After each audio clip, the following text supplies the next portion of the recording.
Hello, everybody, and welcome to the first Coach's Corner of 2025. That's right, the Coach's Corner, brought to you by Ardensburg Grill in Central South Carolina. Also, we like to thank Beef and Rib, the new restaurant by Ardensburg Grill. They have a restaurant in Westminster, South Carolina. We also want to thank Hyundai of Anderson. Use code HOA24 and you will get a great deal. That's right, use code HOA24 and you will get a great deal at Hyundai of Anderson. And folks, we also want to thank everybody at Anderson, Upstate Physical Therapy, here in Anderson on Highway 81. Go by see David and his staff. Well, folks, let's not wait. Let's get rolling. It's a brand new season, brand new year, and he's ready to tell us a little bit about the Anderson Cavaliers in 2025. Coach, welcome, Coach Jerry Norris. Hey, how you doing, Jay? Doing great, Coach. How are we doing? Everything's going good. I can't complain. All right, Coach. Well, let's do a quick review of last season. Maybe not everything you wanted, but you can't complain.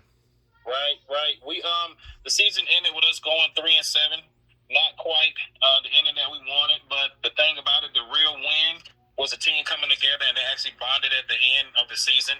And at the end of the day, with us being coaches, we're also mentors, and that's always the big win for us as well. Exactly, Coach. And of course, you started off the year with a revenge win. You can't beat that. Going all the way up to Tennessee, getting the win, and coming back. Right. Yes. And the thing about it, the Cabarrus Stallions is a great program, great team. That was my first year, like really ever beating them. So it was just a surreal moment for me and the players and the staff that has been with me, along the way. That was my first time ever beating them. And it was just an exciting moment, and I was glad that the fans and the parents and the cheering squad, everybody traveled with us, and it was just a surreal moment for me at that time. Exactly, Coach. And of course, you lost a lot of great seniors this year. Tell us a little bit about the crew that left you this year and some of the great things that's looking forward for them in their coming years in college. Yeah, so I had 12 seniors. Great guys, great ball players, great student athletes. 8 of those guys have already signed to college to go play at the next level. The other 4 are still pondering whether they want to go to college or whether they want to join the military, which is both a win-win situation. This year we're young, we're super young this year, and I don't go backwards. I don't like to try to replace players because I feel like every player is good in their own way as a coach. You just have to bring that certain something out of them. And when we evaluate players during practice and we get to see the things that they can do and the things they need to things they need to work on, then that makes it, great for us because that's what coaching is all about. Identifying and getting everything done the right way so a player can compete at the top level. Well, Coach, let's get started. We're going into the 2025 season. Tell us a little bit about some of the coaches that you got coming back this year. So my coaching staff is still the same. My basic thing is if it's broke, don't fix it. I love these guys. I hang my hat on these guys. I always tell them how proud of them I am for going on this journey with me because they don't have to be here. They choose to be here. So I'm always bragging on them, and I always branch out. I don't want the Cavaliers to be the last stepping stone for my coaches. I always, tell them that if there's something comes along and you guys feel deep in your heart that it's for you and you need to take it, I'll write a full letter of recommendation for you. I'll do anything to help you guys get to where you need to go also because it's all about really growing and getting to where you want to be and just feeling right for yourself. These guys are great at what they do. I can't talk about them enough. I always tell them that they're the best coaching staff in the upstate, and I mean it when I say it, and it's not because of the coaching style. It's because the genuine care that they have for these kids. Most of the kids that we coach, they have a hard time speaking out or opening up about things that are going on in their lives. And, us coaches, we're older men, so we got tons and tons of life lessons in us that we can, hand out to the kids no matter what the situation is. So I love my coaches for that, and I'm always giving them props for the things that they do, not just for me, but for these kids as well. Well, Coach, now that we got a little bit of knowledge about the coaching staff, the same as last year, who do we have coming back this year that fans need to be excited about? So I have a upcoming senior, and this guy's like a Army Swiss knife. I mean, he can do everything for us. Desmond Thompson, man, he's one of those. He's one of those athletes that you can fuss at him, and he understands. He retains that. He doesn't back down from getting fussed at. He takes that and he goes out and makes a play. Perfect example last year, he was in the wrong coverage and he knew he was, and he didn't cost us a touchdown, but it cost us a big first down play. And the defensive coordinator really gave it to him, and he could have been one of those players that didn't take it well, and it could have ruined his whole game. But the next series, he went in there and got a pick, and it would have been a pick six if somebody would have picked up a last-minute block. So he's one of those guys that I'm going to be looking forward to watching and seeing what he does this season, and he's going to have a bright future in the next level of football. And that's Desmond Thompson. Wide receiver, Kanayas Jones. He's an all-out dog. He's an athlete. I always joke with him because I tell him that if it's not an acrobatic catch or it's not a catch in traffic, he's not going to catch it. So I always rag on him about that. But he's phenomenal at what he does, route running. He has great hands. He knows how to read defenses, so he knows where the holes are in the zone. He knows how to get open. If I had 3 to 4 more receivers of his IQ, it'd be unmatched, with the guys that we got around him. Then we have a 2028 running back. He's been with me since he's been in the 8th grade. Adrian Tatum Jr. Oh yeah, he's amazing, phenomenal running back. He bleeds running back. Me being a running back in my day, I see him and I see how great he can be. He has the speed. He's starting to working on his hands. His catching is phenomenal out of the backfield now. He does have 4.5 speed, 4.4 speed. Field vision is phenomenal, and one block and he can spring it. And that's the kind of guys that coaches look for, in that running back position. Yeah, and he wasn't afraid to hit it right down in the middle too. If you told him to go straight down the middle, he did it. He wasn't afraid to do that. Yeah, and he doesn't dance. He loves falling forward, which is a +4 running back, and he gets those tough yards that we need. There's no dancing in him. And I always tell him, you're wasting time dancing.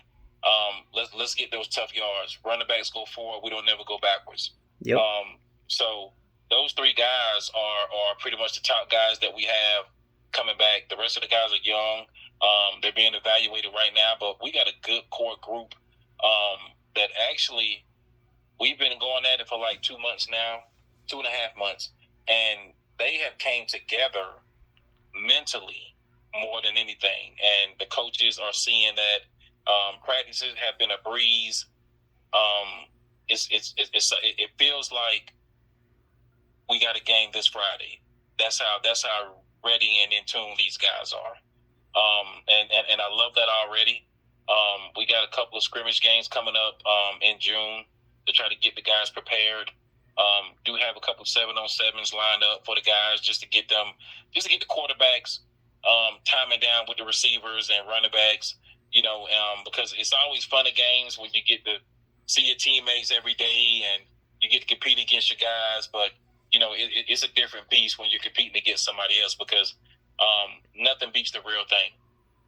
I agree with you, Coach. Now, Coach, I know we didn't get a chance to talk about this at the end of last year. The league itself,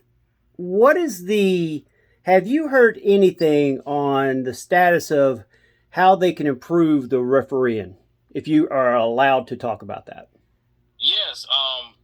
And that's we had a discussion about that last year, and from my understanding, I was told that we can contest anything, and it's not a complaint, but we can pretty much not choose our officiating crew, but we can say, okay, we sent you guys video evidence of this happening, that happening. Can we not have this crew anymore?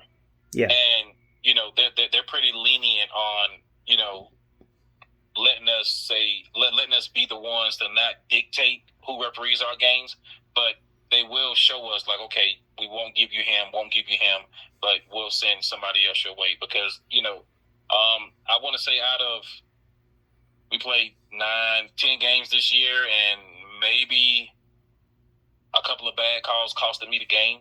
Yeah. And I'm not one of those coaches that blame the referees because I see it from both ways. I see where they're coming from. Yeah. Maybe they didn't see it, but looking from my point of view and the coach's point of view and everybody in the stands' point of view, I got robbed for a couple of touchdowns, and those are just some things that when it gets to that point, it's not about me. It's about the team. It's about the kids. You're not just robbing me. You're robbing them. And from my understanding, what I've heard, and this is he say, she say, it's been an ongoing battle with referees and the Cavaliers. Me coming into this league in 2020, I was just a wide receiver coach, so I was never in on those type of conversations. But being a head coach, you become a part of some conversations that you didn't know existed at first. So now you have to try to figure out, okay, how can we solve this? What route can we take so that this won't happen again? What route can we take to make sure that whoever thinks that we've done wrong by them, let's right that wrong right now so that we can all move on. Yeah. And that's pretty much what it's about. Speaking of leagues, we're no longer in the private league or CFL.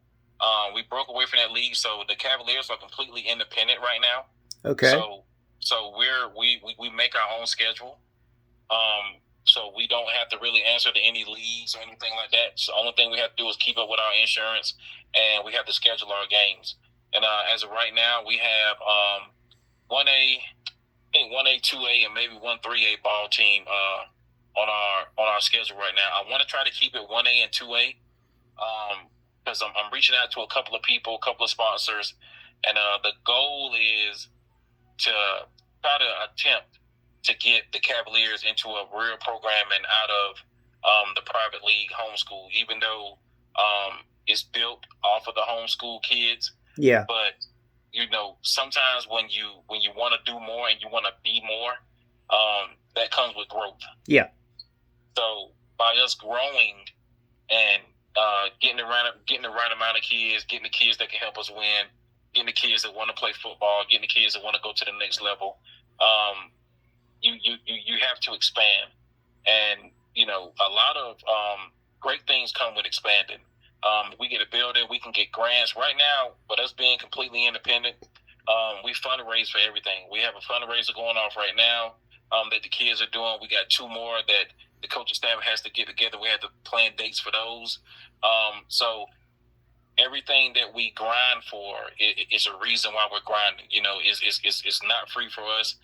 Nobody never gives us anything. We work for everything, and we instill that into these kids because that's a life lesson. If you're willing to work for it now, it'll come that much easier to you as you get older. Because I tell these guys every day, I want to see you guys in the near future. I want you to be that great father. I want you to be that great husband. That's winning to me. That's winning. Football is not promise. I know you guys love football. You're young. You're supposed to. Yeah. But it's not promise. Exactly. I would rather see you go to school, walk across that stage with that diploma, with that bachelor or that master's, and start a family. Be that great husband. Be that great father. Yep. That's winning to me. That's winning. And we need more of that. Absolutely. Well, Coach, I tell you what, I even hate that we're going to have to stop right now because we got to save some for, we got a great summer to go through. So we got to have more to talk about. So, but, hey, wait, I definitely want to thank you for coming on tonight. I know you got a lot going on and appreciate you giving us an update going into this season. And folks, if you want to be a part of Anderson Cavaliers, if you want to help their fundraising, if you want to do give a private donation, get in touch with Coach Jerry West. How can they get in touch with you, Coach West? Coach Norris. I'm sorry. I was looking at. I don't know why I do that sometimes. But Coach Norris, how can they get in touch with you to help out the program? They can go on our website, which is andersoncavaliers.com. And you'll see my contact information on there along with my athletic director, Robert Puckett. And you can get in contact with us on there. Our emails are on there. Anyway, you guys want to reach out to us and talk to us, or maybe you want to learn more about the program, we're willing to sit down and have a luncheon. We'll talk to anybody about our program, because the more people that are interested and the more people that want to hear about it, that'll help us out a tremendous lot. Exactly. So, folks, get out there, support Coach Jerry Norris and the Anderson Cavaliers program. They are a pride and joy of Anderson County. Make sure you go out, support these young men. They need it just like a Westside, a Hannah, a Pendleton, Liberty, all these teams that are in this area. These young men are out there giving their 100% for these coaches, for you, the fans. Get out there and support them, because they are glad to represent Anderson County each and every game. So make sure you go out there and support them. Also, like we said, we want to thank Ardensburg Grill in Central South Carolina, Beef and Rib in Westminster, South Carolina. We also want to thank Upstate Physical Therapy, and we want to thank Pepsi Cola. We want to thank you for joining us here on our first edition of 2025 of the Coach's Corner. This is Jay, that's Coach Jerry Norris, and thanks for joining us.